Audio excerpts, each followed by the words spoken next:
also joined, Professor, on the line by Mark Hancock, who has reversed his diabetes following a very special kind of diet. Mark, welcome to Talk Radio. Oh, well, thank you, Mark. So first of all, Graham, could you tell us about where your health was and where it is now? Well, my health, where it was, in 2010, I was diagnosed as a type 2 diabetic. Probably had it for a few years before, because it takes a while before you realise. And when you are diagnosed, it's a really big shock. It's not a nice thing to hear.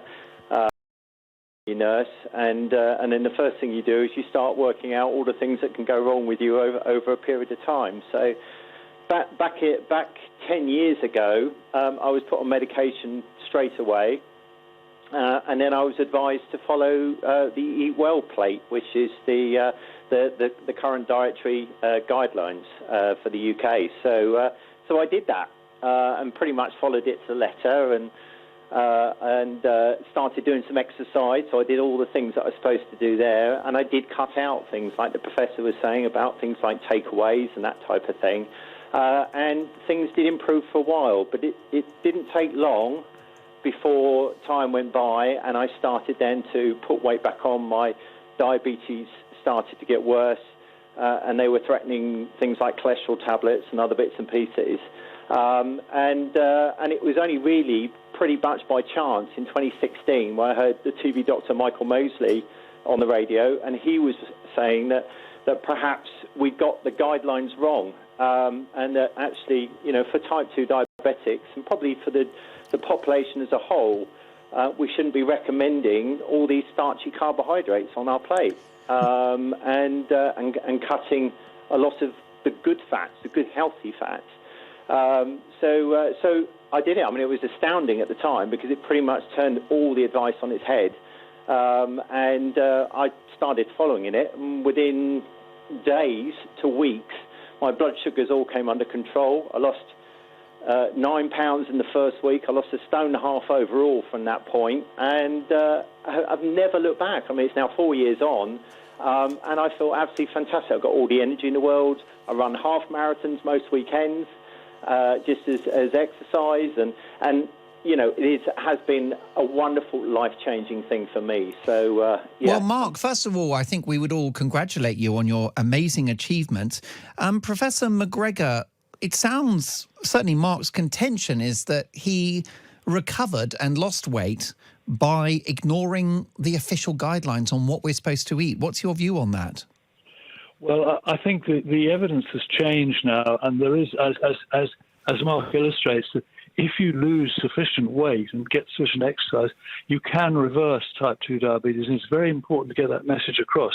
It's incredibly difficult to do for people, and the majority of people don't succeed, but if you're like Mark, and you really do it, you can. Now, I don't think it really matters, provided you eat far less calories than what you're eating, and it really is a very strict diet of real calorie reduction and exercise, and it is possible to reverse type 2 diabetes. If not reverse it, make it very much better. So I think it's a very important message. Well, I mean, I must say, I looked with amusement/horror at the government's official guidelines before the show, and we have this chart, and it's the Eat Well chart. It's like a sort of colourful diagram full of all different food groups in it, and it suggests that a third of what we're supposed to eat are these starchy carbohydrates, including, wait for it, bagels and breakfast cereals. I mean, surely that's got to go.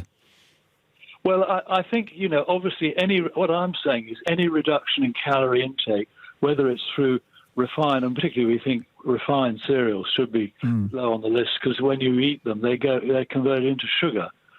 So they're not good news. But complex carbohydrates, such as fruit and vegetables, should not be reduced because they give you a greater feeling of fullness and have got much more fibre in. So I think it's a very modified diet, and I agree with you that the Eat Well plate is really not anything we pay any attention to, and I think has been a matter of great controversy. So I think it's mainly a question of reducing calories, eating food with more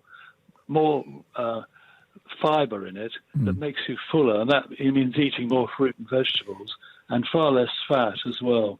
Have we vilified, because it was interesting that Mark mentioned a distinction between good and bad fats. Would you accept that narrative that something like butter or cheese or the fat you would get in red meat is a bit better, olive oil, than some of the fats used by the junk food industry? Well, obviously palm oil is not good for you because it has sustainability issues and is a saturated fat.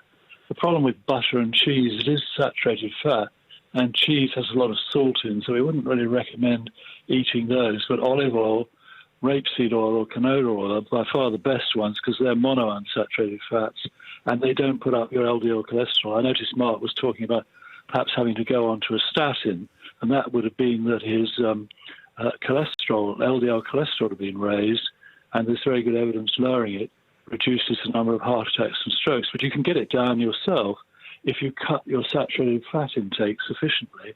That will reduce it without the need for statin, and that may well have happened with Mark. Brilliant. Finally, last word, Mark Hancock. More or less, how on earth did you do it? For those listening going, well, wait a minute, I'd like a piece of that action. It sounds like you worked miracles in weeks. What did you do? Well, pretty much I cut the carbohydrates. So I cut the beige part of the diet. I filled up on healthy fats like butter and cheese. I saw my cholesterol profile improve dramatically.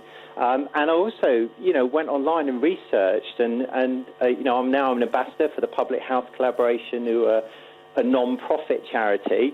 They've got this weekend online, they've got a whole conference which is free, and there's doctors, nurses and patients all on there talking about how a low-carbohydrate diet has made a huge improvement to their health. Clearly worked for you, Mark. The only thing is I'm confused because the prof has said that cheese and butter are not optimal. You've said that's what you ate to get thin. So can you help us out? I mean, it's no wonder, is it, that the public are confused?